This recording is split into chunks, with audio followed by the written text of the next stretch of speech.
Hello everyone, my name is Austin. I'm here to review / show you how to play My Hero Academia Plus Ultra board game. Alright, so right in front of you, you're going to see the layout for the My Hero Plus Ultra board game. I'm going to run over the real quick how to play. You got to first 2 players for a 2-player game. You're going to each choose a standee, a character, and you're going to place them in the middle in UA High School. And then I just played this game, so that's why it's all over the place. You take the 6 plus ultra cards. I have 3 of them over there, and 3 of them are over here from when I played. You're going to take 3 out of that 6 card deck, put the other 3 over there, and then you're going to put 3 face up on the board. So which means you're getting rid of them from the main deck. Then you're going to shuffle the rest of the main deck and place it right there next to the board. That main deck is going to be used to draw and replace characters, events, encounters, or villains, characters as in allies, onto the 4 slots on the board, not including UA. So, you immediately populate the board with 1 card on each spot, and you ignore the effects, the reveal effects of villains for the first time. Then you choose your player cards, which you see right over here, the cards associated with the standee, and get any tiles or any whatevers that are associated with that card. For instance, Tokoyami needs this piece right here. Anyway, read the cards and their abilities and what happens with them. Read your player's abilities. Your player's going to have abilities. And then I would suggest, the directions don't say it, but read what the plus ultra cards say, because throughout the game you're going to get victory points from those, or you're going to be taking those throughout the game. Alright, so you begin the game. That is the setup. You begin the game by moving to a location. So let's say it's your turn. You move to a location first. Then you're going to roll your dice. Nothing happens right away. You're going to roll your dice. You're going to roll the blue dice, not the red dice. It also doesn't really explain it that well in the instructions, but roll your blue dice. Obviously figure out who goes first by rolling the dice, but roll your blue dice. Now this is the tricky part. You can decide to keep any of these dice, 1, 2, all 6 dice, or none of the dice on the board, or set them aside. Or you can, so for instance, I'm going to re-roll all of them. You can do this up to 3 times. So I'm re-rolling all of them. I want to keep this 1, so I'm going to set that aside. And now I'm going to re-roll these. That's my 3rd roll.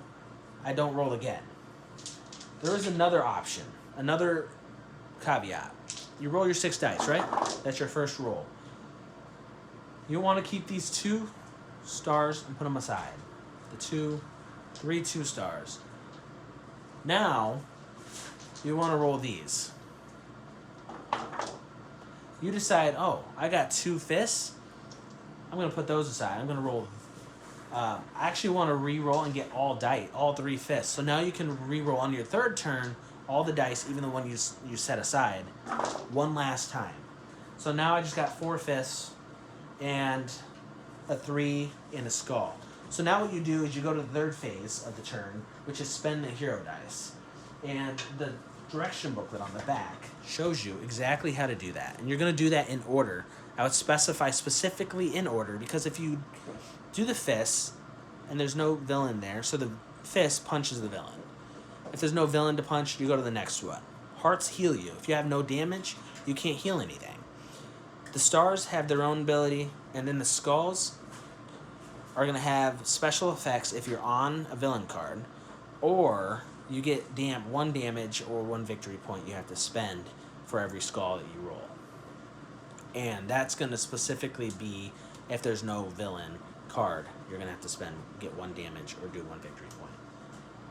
This card doesn't really specify, go over any of the plus ultra cards. It doesn't really specify how that works. So it says,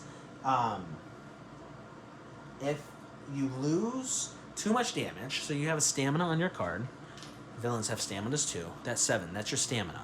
Once that runs out, then you go back to UA High School and it says you immediately lose your health.